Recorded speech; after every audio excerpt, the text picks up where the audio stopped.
اور میرے ساتھ آج جو شخصیت موجود ہیں، پچھلے ایک ہفتے سے سوشل میڈیا کے اوپر ان کی ایک تقریر بڑی وائرل ہے، جناب ڈاکٹر علامہ سید ضیاء اللہ شاہ بخاری صاحب۔ میرے اس کے اندر کچھ سوالات ہیں۔ وہاں پر وزیر اعظم صاحب بھی تھے، شہباز شریف صاحب بھی تھے، اور فیلڈ مارشل عاصم منیر صاحب بھی وہاں پر موجود تھے۔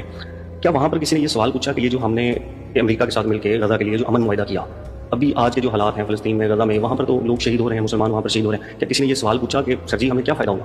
وہ اصل میں وہ ہدف تھا اس کانفرنس کا۔ یہ سوال کسی نے نہیں پوچھا۔ دیکھیں وہاں دیکھیے بہت سارے سوالات ہیں۔ وہ کہتے ہیں آج فلسطین میں غزہ میں جو ظلم ہو رہا ہے وہ اس کی بنیادی وجہ یہ کہ ہم نے میرے حیث الامت اللہ کے حکم کو بلایا ہوا ہے، ہمیں اس میں تصاور کا شکار ہو چکے ہیں۔ تو یہ اچھی بات ہے، یہ سوال وہاں پر کسی نے نہیں پوچھا۔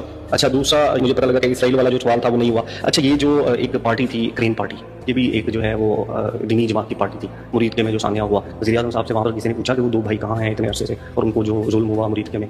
میں سمجھتا ہوں کہ میں نے جیسے پہلے عرض کیا کہ ہر کانفرنس کا، ہر پروگرام کا، سیمینار کا جو ایجنڈا ہوتا ہے، جیسے آپ نے اپنے انٹرو میں مجھ سے پوچھا، تو ہمیں اس ایجنڈے کے مطابق ہی بات کرنا تھی نا، اور جو انہوں نے گفتگو وہاں پہ کی اس ایجنڈے کی مناسبت سے اس کے مطابق ہی سوالات ہونے تھے۔ میرے پاس لسٹ ہے، شاید مجھے ایسا لگ رہا ہے کہ شاید پوچھے گئے ہو، تو اس لیے میں آپ سے کریکشن اپنی چاہ رہا ہوں کہ یہ سوالات ہوئے وہاں پر، جس طرح یہ ظاہری سی بات ہے وزیر اعظم صاحب بھی موجود تھے، تو وہاں پر عوام کی کوئی مہنگائی کے اوپر یا جو اس وقت ہماری معیشت ہے اس کے اوپر بھی کوئی بات ہوئی؟ دیکھیں میں عرض کروں، علماء کی جو ڈومین تھی نا وہ تھی اس لحاظ سے کہ وہاں ایک جہادی جذبہ ہم نے اپنی افواج پاکستان کا مارکہ حق میں بنیاد و مرصوص آپریشن میں دیکھا۔ اس کے بعد اللہ رب العالمین نے ہمیں عالم اسلام کے اندر ایک ساتھ بلندی عطا کی۔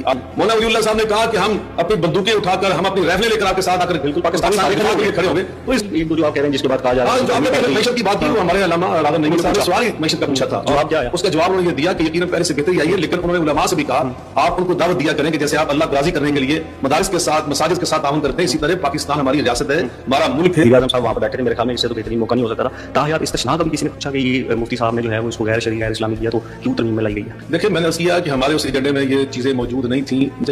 علماء کو تو نہیں، علماء کو بھیجے نا، جو علماء وہاں موجود ہیں پارلیمنٹ کے اندر، یہ ان کا کام ہے۔ آپ ان سے یہ سوالات کریں نا کہ پارلیمنٹ کے اندر یا سینٹ کے اندر جو قانون سازی کے ادارے ہیں، استثناء کا تعلق وہاں یہاں سے تعلق نہیں ہے۔ میں اس کے اوپر یہ پوچھ رہا ہوں، آپ کا میں نظریہ پوچھ رہا ہوں کہ تقی عثمانی صاحب نے کہا کہ اسلامی میرا اور آپ کا جو پروگرام ہے نا اس وقت، وہ ہے اس کانفرنس کے حوالے سے، ٹھیک ہے، اس کانفرنس کے اندر کیا ہوا، کیا اس کا ہدف تھا، کیا ہم نے نتائج حاصل کیے، تو وہ میں آپ کو بتا رہا ہوں۔ آپ اس کانفرنس کے حوالے سے اور سوالات ہیں تو پوچھیں۔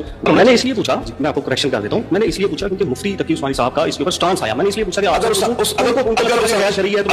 اس حوالے سے کوئی کانفرنس کا انعقاد کیا جاتا تو وہاں یہ سوال نہ ہوتا، تو پھر آپ کا یہ سوال